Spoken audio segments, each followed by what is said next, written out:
In today's video, I'm going to teach you how to apply vlookup and hlookup in Microsoft Excel. We'll go through a simple example so you can clearly see how each formula works and when to use it. The goal is to understand the difference between looking up data vertically and looking it up horizontally. Start by creating your data table in Excel and setting up a small lookup area beside it. Once that's ready, click cell G2. In that cell, type this formula, equals vlookup, open parenthesis, G1, comma, A2 through D4, comma, 3, comma, false, close parenthesis. Then press enter. This formula is being used to find a specific value from your table. In this example, cell G1 contains the employee ID you want to search for, which is E002. The range A2 to D4 is your data table, where the first column contains the employee IDs and the remaining columns contain monthly sales values. The number 3 tells Excel to return the value from the third column of that selected table range, which corresponds to February.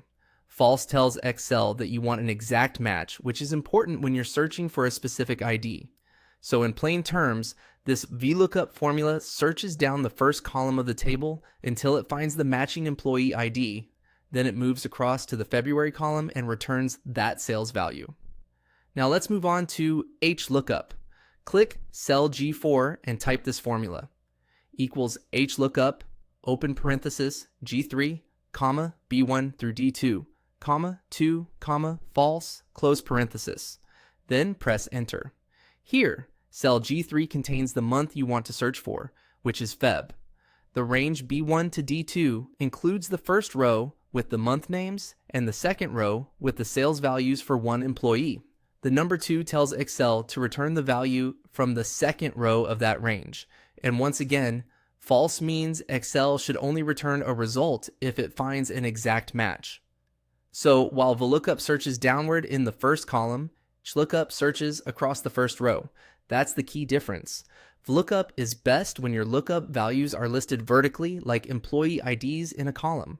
Hlookup is useful when your lookup values are arranged horizontally, like months across a row. As a quick tip, always double check your selected range and the column or row number you want returned. A small mistake there can give you the wrong result. Once you understand that pattern, both formulas become much easier to use in everyday Excel work.